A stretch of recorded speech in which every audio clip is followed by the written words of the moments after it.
It's 420 somewhere, and right now that somewhere is right here. Hello there, I'm Janae Burris. And I'm Jake Browne. Welcome to the Cannabis Show, where we talk all things weed. That's hashtag all things weed.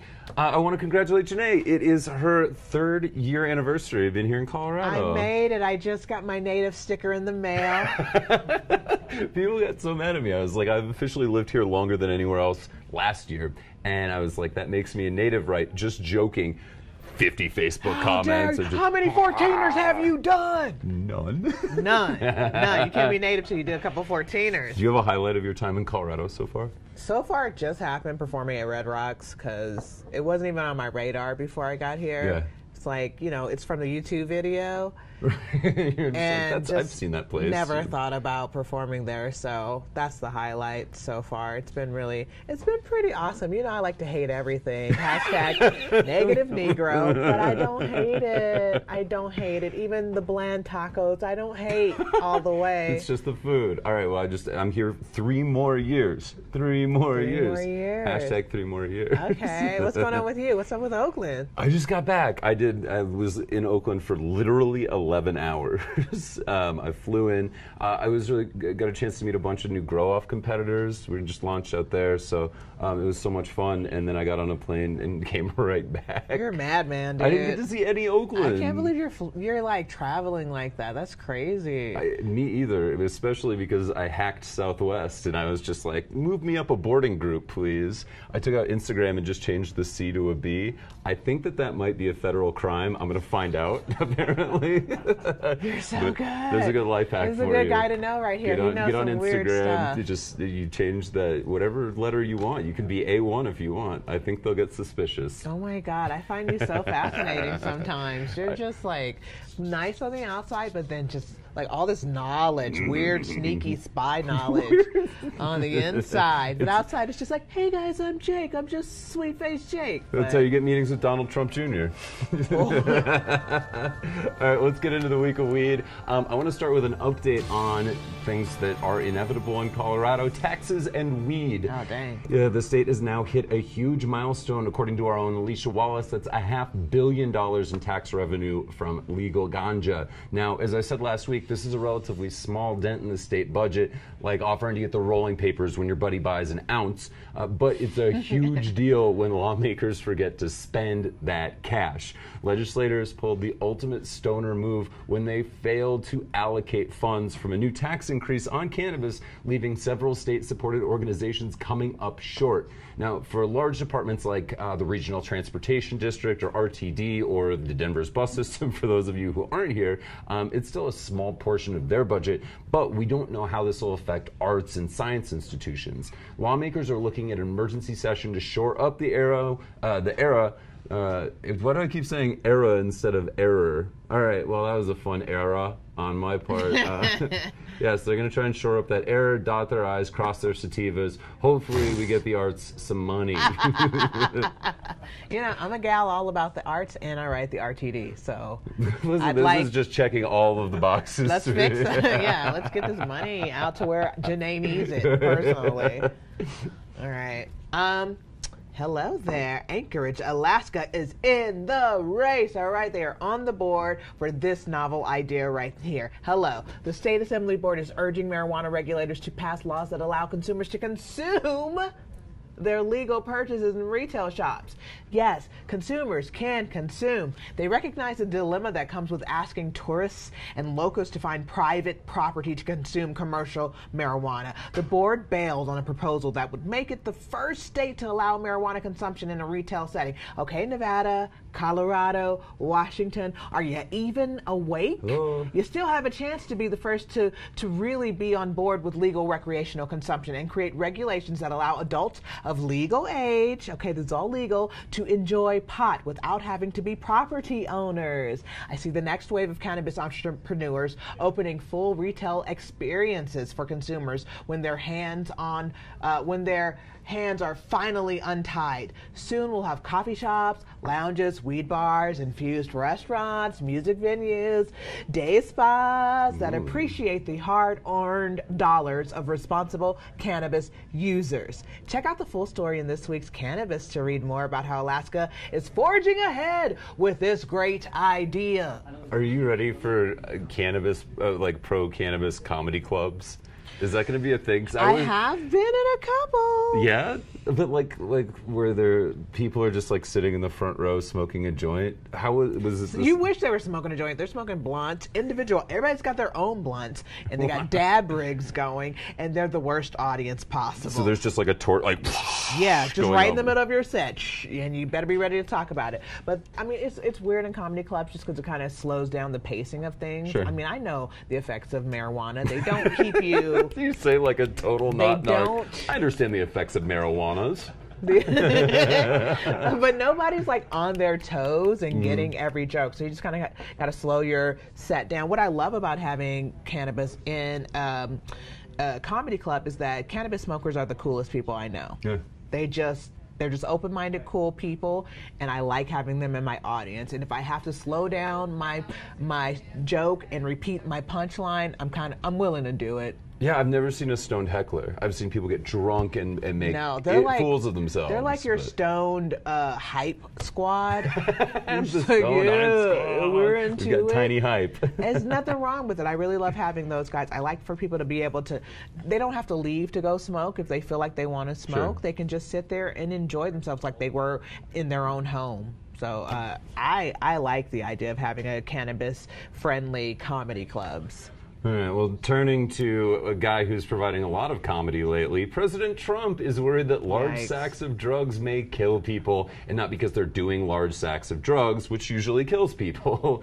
Speaking to pool reporters on Air Force One, Trump defended the need for a literally transparent wall by saying, quote, "As horrible as it sounds, when they throw the large sacks of drugs over and you have people on the other side of the wall, you don't see them, they hit you in the head with 80 pounds of stuff, it's over." Oh my God, that is just crazy. Now, as the Washington Post, Christopher Ingram notes on his story, large drug trebuchets or catapults are an actual thing that are used to launch illicit drugs over the border. But according to experts, no level of transparency is going to protect people from their payloads. At the end of the day, this just reaffirms what we already know. It's very hard to stop the flow of drugs into our country as long as there's a strong demand for them. And demand for 60 pounds of weed from Mexico has to be at an all-time low, right? Yeah, isn't it? I can't remember the last time I saw just like a brick of bad weed. What if you got like weed and it was stamped with Mexico? You just what? Hecho in Mexico? Yeah, would you even want that? I think that I would try it just for like nostalgia's sake. Get out the frisbee, give it a shake so all the seeds like fall 20 down. years ago. Yeah, exactly. Yeah, it brings me right back to high school in Iowa. Yeah, it made it. They weren't launching that far north. What's the word you said? Trebuchet. Trebuchet. There's an entire subreddit devoted to trebuchets. They're odd people, but I love them. Okay. Yeah. That sounds like fun. There's a little look in my internet history. All right. A Colorado court has decided that the smell of marijuana is not enough cause to search your vehicle, and drug-sniffing dogs may have to consider a new vocation. Hello, Fluffy. Have you considered something else? A 3-dog panel. Excuse me. I mean 3-judge panel. Dog judge is not a thing yet, and I'm probably thinking of 3 Dog Night. That's what came into my mind, which is a band famous for a song about a bullfrog, has ruled that law-abiding pot smokers have a legitimate expectation of privacy, and no narc dog can take that right away. All right, narc dog, get out of my life. This is great news for consumers who are sick and tired of refilling that travel-sized Febreze bottle. Who do you think you were fooling? Anyway, guys, we all smell it. But bad news for little pups who dreamed their whole lives of becoming a cop dog. Worry not, puppy. There are other options. My top 5 other careers a drug-sniffing dog should consider, because there is more to life than sniffing drugs. All right, dogs? Number 5. That face, those eyes. Have you tried acting? Hello, dog. In 1929, at the very first Academy Awards, German Shepherd acting dog Rin Tin Tin received the most votes for Best Actor. They gave the award to some upright walking boar, but we live in more progressive times. So you could be the next Augie from The Artist, drug dog. All right, stay with it. What about Air Bud? That is not an Oscar-winning dog, but that is a good gig right there. All right, I don't have any IMDb credits. The Air Bud. I'm dead. These dogs there's so much potential for these dogs. All right, number 4 in the careers that you could have, dog. I'm talking to you. Dog families, leave the room. I'm just talking to the dog. Number 4, search and rescue dog. Have you ever considered this job? It's a job for only the bravest pups. You'll have to refocus that smoke smeller and attune the old olfactories to human flesh. That's a good government job, though, okay? And the best chance at earning a sweet pension. Consider that.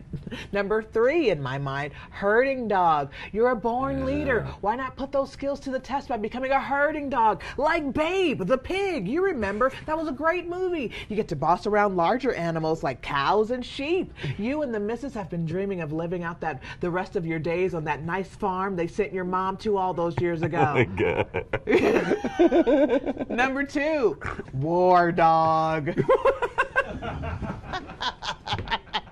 You can be a war dog. Have you considered that, Fluffy? Little Huey, little, I don't know what your dog's name are. Casey, you're a badass fighting, biting machine. Grab your AK and get out there and blast away those bad guys. Dogs have fought in combat for centuries, and the taste for blood is in your blood, hound. Number 1.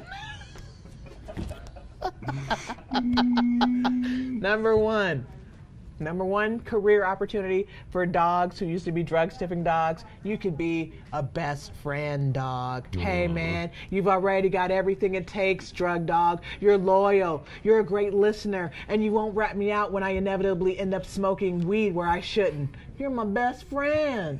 All right. I think number 1, that's my favorite segment we've ever done. Number 2, I like that you explained Jeremiah was a bullfrog. Just for any millennials that are listening, like 3 Dog Night, the ultimate county fair band. Yeah. But then War Dog. War Dog, which should be a movie. So acting dog, you should be in a movie called War Dog. And then they'll have a stunt dog that'll play them for the war Let's scenes. get these dogs employed, man. They're going to be out of work soon. We're going to have dogs on the street, how are they jobless feed their dogs. Puppies? How are they going to feed their puppies? How are they going to... All right, let's go to some world news. Uruguay kicked off their super cheap... Uruguay kicked off their super cheap medical marijuana program this week with state-mandated grams for only $1.30. For some perspective, the first recreational gram I purchased here in Colorado was for more than $20. Oof. Yeah. So they're going to be available in pharmacies all across the country. There's no doctor notes or waivers that you need to sign, but there's also no advertising, with which public health official Julio Calzada says prevents marketing pot similar to companies in our state. He's worried that, quote, the risk of what they're doing in Colorado is that you end up with something like the tobacco industry, which is a regular talking point of anti-cannabis activists right here. There's also a purchase limit of 40 grams a month, commonly referred to as a Snoop afternoon, and a thumbprint scanner that can tell the pharmacist how close you are to hitting your limit. Now, currently there are 4,500 signups, but don't rush to register before your next vacation there, as pot is only available to citizens of Uruguay, thus preventing the Harold and Kumar Go to Uruguay movie. Nice. He's good. Is that, I feel like I've said hecho en Mexico. You said a French word earlier. Trebuchet does sound French. You're so good. Listen, we're just students of the world here. I love it. You're good. Roll the Mars. All right. Hey, hello, Nevada. Hello there, Nevada. Sweet Nevada. It's me, your friend Janae. Are you saving any weed for me? I'll be there before you know it. I don't want to freak out about it, but I'm starting to feel a little bit itchy, okay? A little bit itchy. All right, I'm going to Nevada without being able to make a purchase. That would break my heart. That'd be like going to Red Lobster and being told they're out of cheddar biscuits. All right? I can still enjoy my meal. Sure, I'll still enjoy the buffets and the poker, but it will feel incomplete. All right? I plan on coming to Vegas and documenting either my awesome infused vacation or my total crybaby freak out with my family. You decide, Nevada. If there are any friends of the show in Nevada, please, dear God, please reach out to your girl, Negative Negro. Let me know how you're getting along in Nevada during the Weed Dust Bowl of 2017. I need you. Are they fully out yet? I don't know, man, but after our stories from last week and the week before, I'm just like, there's no way that they can hold out that long. Like, where is it going to suddenly come from? I know that they've kind of, approved these emergency regulations, but how much is that going to put on the shelves? Right, and then, you know what's going to happen? People are going to have to start, like, just buying the edibles nobody wants. There's, like, infused, like, canned ham. Please don't make me like, go get infused canned ham. I don't eat canned ham. The more that you say it, I'm getting hungry. Oh, my God. All right, for more on this and all of these stories, visit us online at thecannabis.co. Now, let's go to the Cannabis Kitchen, where Top Chef winner Chef Jose Rosenberg teaches you how to make a cannabis spinach salad in his latest installment of Infused. Hi there, I'm Jose Rosenberg, chef and restaurateur. We're cooking with Binsk this morning. We're doing some fun recipes, simple, easy things you can do at home, but also restaurant worthy. So we're going to start with a warm spinach salad with some bacon, pine nuts, goat cheese, and we're utilizing the Binsk wildflower honey and the lemon olive oil to make the dressing. There's two things you have to do first. You want to pickle the red onions and you want to get your bacon crispy. So we're going to get the bacon in a pan, we're going to get the onions pickling, and then we're going to put the salad together. My friends at Tender Belly provided this, but you can go to any good grocery store and buy some nice bacon or come by our butcher shop in Boulder. We're going to save all the bacon fat. That's going to be part of the base of the dressing. Now I'm going to do the pickled red onion. This is something you can actually do days ahead. So I have a peeled red onion. I cut it in half, and I'm going to make little, what we call French cuts, little julienne slices. These are going to go in a pot with some vinegar, water, and sugar, and a pinch of salt, some red vinegar. I like the red wine vinegar because these onions turn kind of pink after it's done. We got about 2 tablespoons of sugar. I've got a perfect measuring spoon. It's called my fingers. We're going to bring this to a boil. Let it cool for a couple hours. You can even do it the day before. Put it in your fridge.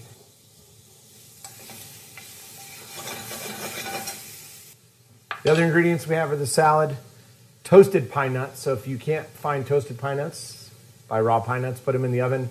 About 350 for 4 or 5 minutes. You just want to watch them, stir them around a little bit until they get evenly browned. This is a local goat cheese. You want plain goat cheese, but a recipe like this, I even wrote it down. Add whatever you want. This is the way I like it, but you can add dried fruit, other nuts. You can put a different cheese on there. Something like this is not set in stone. The fun about cooking is that you can make it your own. Okay, this bacon is nice and crispy now. Pull the cooked bacon out of the pan and set it aside so we can garnish our salad with it. But we want to keep most of this bacon fat right here in the pan because that's going to be the base for our dressing. Because why not? Everything is better with bacon. I know you can't smell this out there, but it's delicious. We're going to leave this bacon fat in the pan.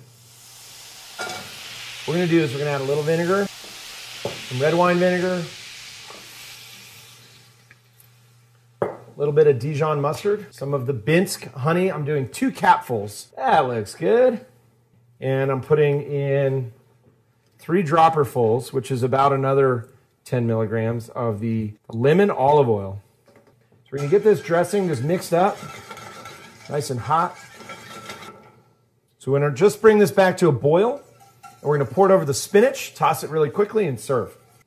So your total recipe here has 20 milligrams, which is going to be 5 milligrams per person if there's 4 people.